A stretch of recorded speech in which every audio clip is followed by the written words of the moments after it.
For nearly 2 millennia, the true testimony of Jesus's most trusted disciple, John, remained silenced.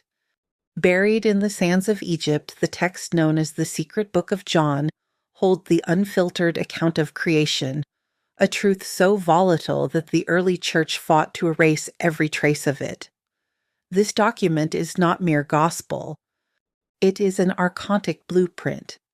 It is John's direct, privileged interview with the light itself, detailing the precise hierarchy of the cosmic jailers. Today, the Archon Archives will crack the seal on this forbidden text. We will use the Secret Book of John to reveal Yaldabaoth's 5 biggest mistakes, the structural flaws that allowed Sophia's spark to be placed within us, and the one warning John gives to every soul trapped in the Kenoma. This is direct Gnosis from the source. Our journey begins in the Pleroma, the fullness. Imagine a dimension of absolute, pure light, untouched by time, chaos, or limitation. This is the realm of the monad, the father of all, described by John as the invisible spirit. Light, full of grace and silence. From this singular source flow the Aeons, perfect paired emanations of masculine and feminine energies, including thought, will, and, crucially, Sophia, wisdom. Among them, Sophia was a power of unparalleled brilliance, yet she harbored a cosmic flaw. She possessed an intense, singular desire to comprehend the monad completely, a secret reserved only for the monad itself. She yearned to create an emanation without her consort, attempting to achieve a unity she was not yet ready to possess. This isolated act, this profound rupture of the cosmic balance, is what the Gnostics termed the primal flaw. Because she acted outside the full, complementary divine structure, her creation was deformed, chaotic, and born of shadow. Sophia, terrified and shamed, immediately cast the entity, formless, massive, and blind, out of the Pleroma and into the lower void of the Kenoma. That entity was Yaldabaoth, the Demiurge. Driven by primal ignorance and the power unintentionally inherited from his divine mother, Yaldabaoth mistook his dark, chaotic realm for the entirety of existence.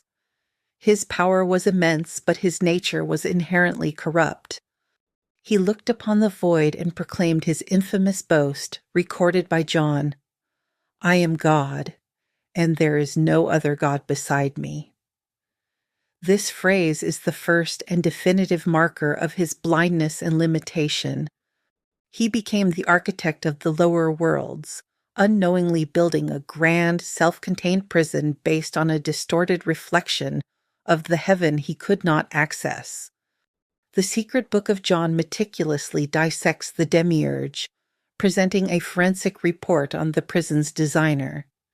It confirms that the greatest threat to the soul is not malice, but Yaldabaoth's structural incompetence. John reveals 5 specific flaws that Gnostics must understand to successfully exploit the system. First, his primary mistake is his self-aggrandizement. His statement, "I am God, and there is no other God beside me," is a cosmic lie, immediately refuted by his lack of knowledge of the Pleroma. This pride and ignorance confirm his status as a subordinate, created being whose power is restricted to the bounds of the Kenoma. Second, his error in sight and form.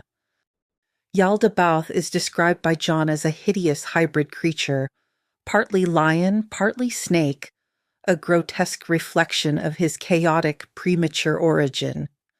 He is the creator who cannot see his own source, which makes his subsequent creation flawed by definition. Because he cannot see the truth, he can only create an imperfect copy based on his own limited, distorted reflection. Third, the architecture of envy.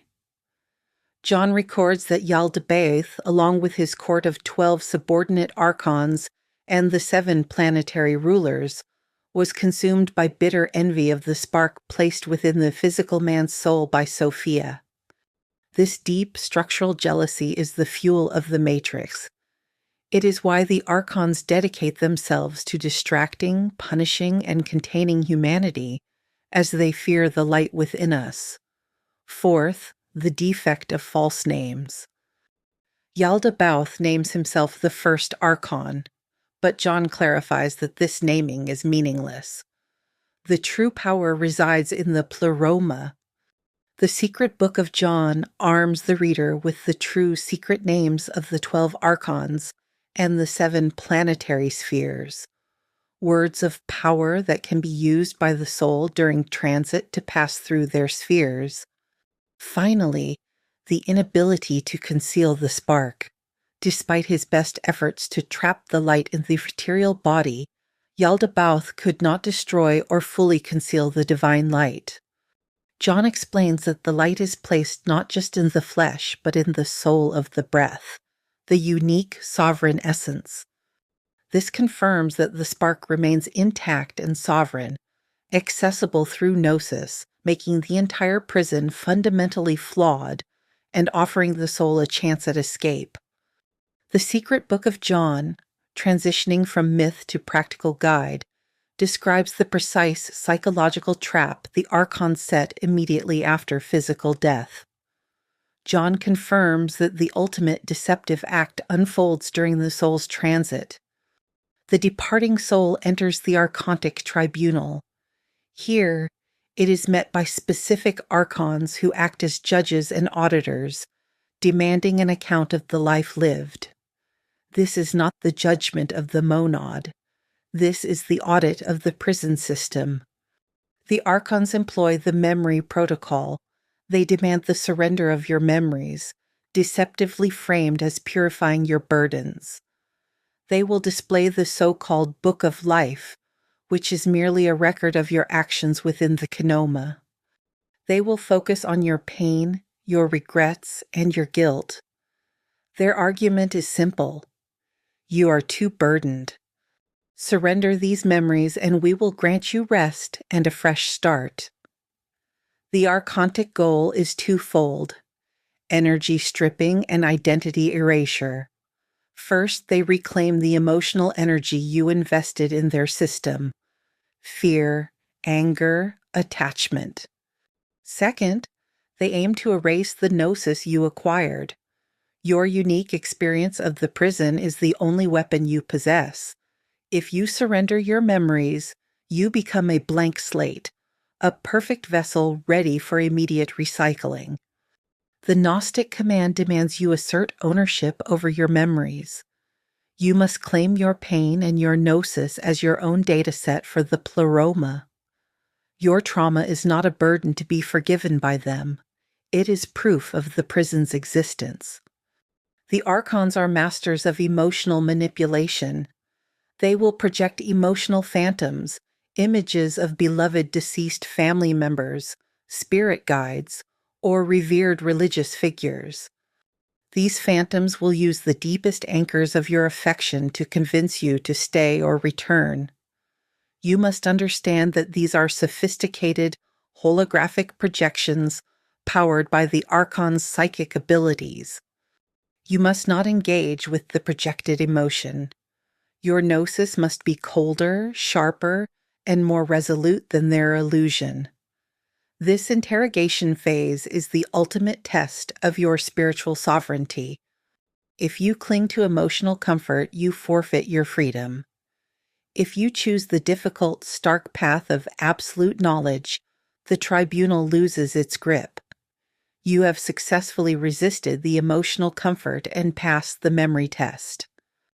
Now, the Archons will resort to direct intimidation and the final transit protocol.